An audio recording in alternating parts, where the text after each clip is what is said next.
আমরা ৭১-এর গণহত্যার জন্য মাফ করব না, আমরা ২৪-এর গণহত্যার জন্য মাফ করব না। যারা বাংলাদেশের মুক্তিযুদ্ধের বিপক্ষে ছিল তাদেরকে মাথাটা জাস্ট এরকম নিচু করে রাজনীতি করতে হবে, এত মাথা সোজা করতে পারবেন না।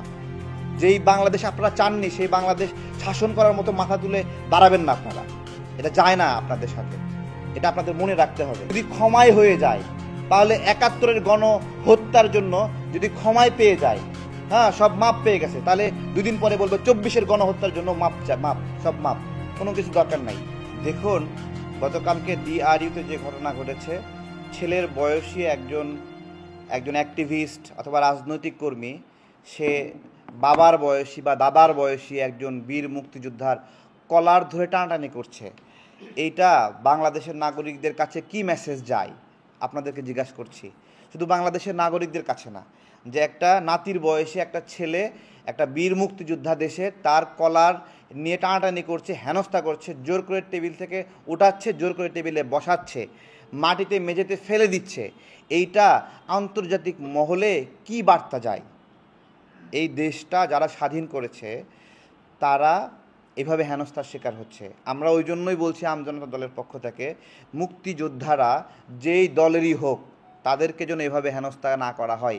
গতকালের প্রোগ্রাম ডিআরইউ এর যে প্রোগ্রাম, এটা যদি অবৈধ প্রোগ্রামই হয়, সরকার নিজে আইনগত ব্যবস্থা নিতে পারত, অথবা ডিআরইউ তাদেরকে এই ধরনের প্রোগ্রাম না করার অনুমতি দিত বা অনুমতি দিত না, এই ধরনের একটা, অথবা সেখানে আগে থেকেই পুলিশ এসে এইখানে একটা ব্যবস্থাপনা করতো যাতে করে এই ব্রিফিং না হতো।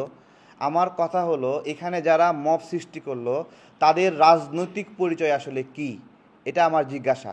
তারা কোন দল থেকে এখানে গেছে, তাদের আক্রোশটা আসলে কোথায়, তাদের আক্রোশের জায়গা আসলেই কি আওয়ামী লীগ?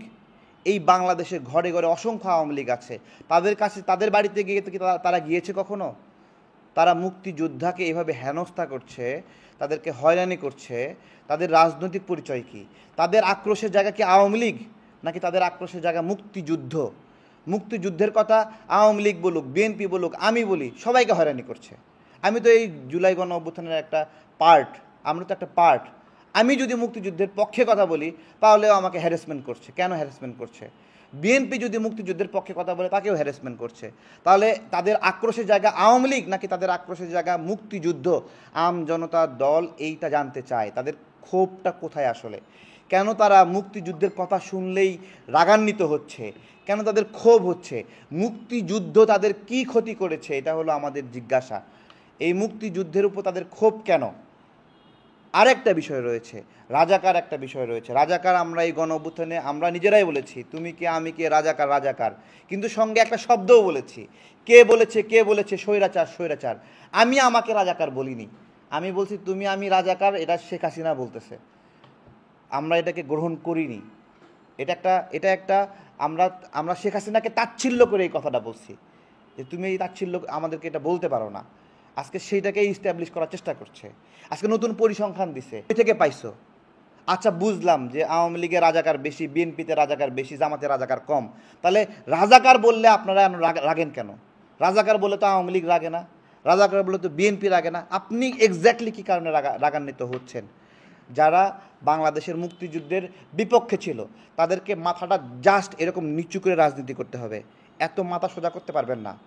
যেই বাংলাদেশ আপনারা চাননি সেই বাংলাদেশ শাসন করার মতো মাথা তুলে দাঁড়াবেন না আপনারা, এটা যায় না আপনাদের সাথে, এটা আপনাদের মনে রাখতে হবে যে আপনারা এই ধরনের বলার গার্ডস রাখেন না।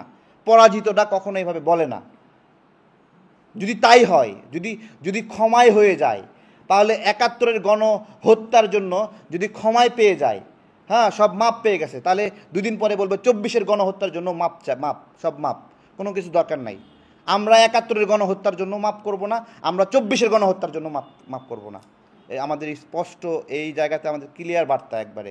মুক্তিযোদ্ধারা যে দলেরই হোক, আওয়ামী লীগ হতে পারে, রাজনৈতিক একটা দলে তো থাকবে, তাই না? বিএনপি হতে পারে, যেই দলই হোক, বাম দলে হোক, কোনো মুক্তিযোদ্ধাকে কেউ যেন হয়রানি করতে না পারে, আমাদের পক্ষ থেকে এটা স্পষ্ট বার্তা।